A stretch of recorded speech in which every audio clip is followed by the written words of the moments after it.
I really appreciate, she's always there for me when I give events. She's one of the vendors that's there, and she's such an inspirational woman. She's just phenomenal. And I want to present you with this trophy. And it has, it's a woman holding up a star. Phenomenal Woman 2023. And I'm going to let you have the mic here. Thank you. Yes, thank you. I definitely was not expecting that. I was like, okay, I'm just going to be saying a little something. But we're here today to talk about what it means to be a phenomenal woman. We think about what it means to be a phenomenal woman. Now, I want you to engage with me because I don't want to be a talking head. I do that a lot with my husband. He'll tell you I'm a talking head. So what does it mean, if somebody can let me know, what does it mean to be a phenomenal woman? Or what is your perception of a phenomenal woman? You can give me definition, a word. Shout it out. A graceful? Awesome. Graceful woman. Caring, hardworking. Any other ones? Two more. Extraordinary. That's by definition a phenomenal woman. Yes, ma'am. One more. No more? No. How about beautiful? We'll just go with that. Okay. So a lot of times when we think of the word or words phenomenal woman, we think about the great American author, poet, civil rights activist, Maya Angelou, right? She was the epitome of a phenomenal woman. And with that being said, she fought against stereotypes of womanhood, and she did so unapologetically, right? So my first encounter with being aware of a phenomenal woman, I actually recall participating or auditioning for a performance at the university I was attending. So as Ms. Lorri mentioned, I was a theater arts and communication studies major. And so with that, I had the opportunity to audition for a lot of different plays. And this particular play was called Theater Smash.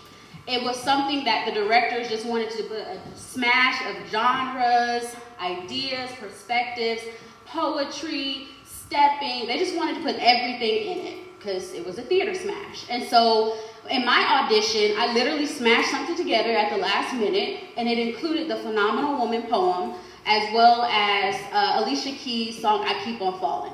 I can sing, hold a note, but I can't sing. So I just put it together, okay? I put it together, they loved it, and they loved it so much so that I ended up performing that very smash that I made during the shows that I performed in. And I had a boa, I had this cheetah top, I had on some blue leggings and some shorts that went over. It was awesome. It was amazing. And I loved it. And that was my first encounter with what it meant to be a phenomenal woman, or my awareness of even that poem in and of itself. So I kind of want to do the same thing as far as a smash is concerned when I describe what it means for me to be a phenomenal woman. And so it's a shameless plug, but I promise it's going to tie together. So for me, a phenomenal woman means to be someone who is self-made. Now, I'm going to explain what self-made means. It's not someone who is self-centered or all about themselves, it's all about me, or selfish by any means. Nor does it mean right now narcissism. No. When I describe self-made, which is a word that I coined actually in my new book that is out for pre-sales as of yesterday, it's called Soul Work. Disrupt self-sabotage, renew your mind, and transform your life. And so a phenomenal woman equates to being self-made. So self-made is not spelled M-A-D-E, but it's spelled M-A-A-D, that smash that I was talking about. Because being self-made means there's an aspect of mastery, that M-A, and then advocacy, that A-D.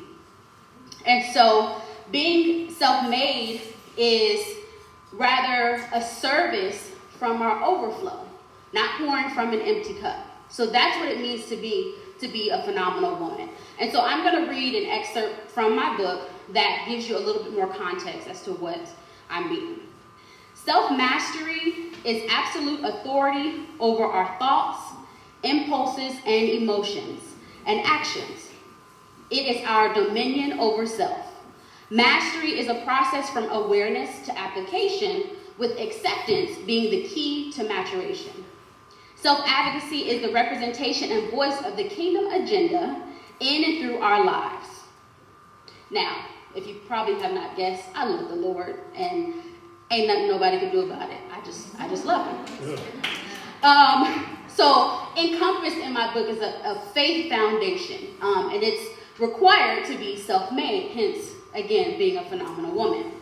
Advocacy is the support we acquire from the Spirit of God, who acts as our advocate, right, to offer reassurance and stability to our lives. If you need a reference point, you want to go back to the word, John 14 and 26. To be self-made is to own who we are, operate in authority, and optimize our life. And again, that equates to being a phenomenal woman. However, before we become a phenomenal woman or self-made, or I'll just smash that together and say phenomenally self-made, there are some things we have to release to make room for remarkable and, as she mentioned, extraordinary, right? We have to release 3 things. So if anybody is taking notes, you might want to write these down. We have to release pressure. We have to release control. And we have to release our past. Okay? So pressure, just to kind of give you a little context. So as I mentioned, went to school, theater arts and communication studies, double major. Well, that's not how I initially started. I started with wanting to be a doctor because I'm like, I want to help people. Yes, I love people. I want to help them. But initially, I want to say when I was in elementary, I loved Cocker Spaniels. I've never had a Cocker Spaniel, but I love them because they're just so cute. They're so little. Love them. So I was like, oh, I want to be a veterinarian. Still medical field. I want to be a veterinarian. Then I realized I might have to work with snakes and mice and other reptiles, and I was like, this ain't for me. So I was like, I could be helpful in another way, because I wasn't, like grossed out by blood or anything like that. So I was like, okay, I love babies, so I want to be an obstetrician gynecologist, okay? Who would want to be that? I don't know, but I love watching the baby story on TLC and all those different shows. I loved it, my favorite. And so I went into school wanting to be a biology major. And so I took my first biology class, and I'm like, baby, this ain't for me. This is hard. Like, I was unexpected. It's like I had taken classes. I was a part of a Health Careers Academy at my high school. We actually were in the hospital doing rotations, all the things. I was taking blood and all the stuff, doing blood pressure, all of that. But like, that biology was just kicking me. It was kicking me. I was like, this ain't gonna work. I gotta figure out another way to help people. What was awesome is that when I first got into school, I did a summer bridge program, which introduced me to theater arts. And this summer bridge program was called Student Support Services. And if anybody has ever been or aware of a federal TRIO program, it's to support low-income first-generation students who may or may not have a learning or physical disability. I fit through those 2 categories. I was first in my family to go to college, and my mom was a single parent, so we were considered low income. And so by that experience, I'm like, I could do something with this theater. I could do something. It may not be me helping people as I perceive I would, but I could do something with this. And also, I felt the pressure of trying to make up for not being a biology major, because I done told everybody and did all the things to prepare, but I was letting my own self down. But then when I told my mom I was making this change, she was like, okay. Like, bruh, seriously? Like, how? I thought I had to live up to this expectation that I put on myself and that I perceived she put on me, but that wasn't the case. So once I released that pressure, baby, I was in every show and theater arts program. And truth be told, today I'm helping people in such a different way than I thought I would be. It's like, it makes me feel free and fulfilled. So that second thing, we're talking about control, right? We got to release control. And for me, there's 3 layers to control. Believe it or not, we can control ourselves, right? Right? We can control ourselves. Now, situations, circumstances, and things, they're either going to get a response from us, thoughtful, processed, or they're going to get a reaction. You want to buck up at somebody, right? So when we talk about control, we have to think about, okay, I can control myself. I can control and manage my thoughts, my feelings, emotions, my behavior, my attitude, my talents, all the things I can control. Secondary, as far as that layer, is influence. Based on how I control me, I can influence other people. I can't be like, you need to do this, husband, because he ain't going to do it. Now, if I am demonstrating the very behavior that I want him to, maybe I could influence him, and vice versa, other people in my life. And then the third component to that is adapting. You have to adapt to your environment. So I know all y'all saw this construction, right? Hot mess.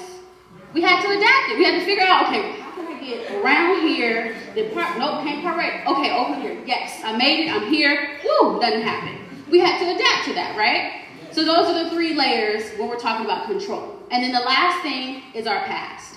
I share a lot of this in my new book, but I had to let go of shame. I had to let go of fear. I had to let go of guilt.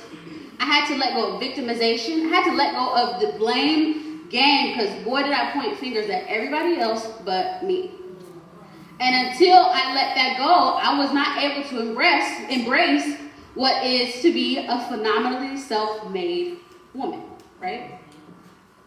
And I had to shift my perspective from things that happened to me to things that happened for me.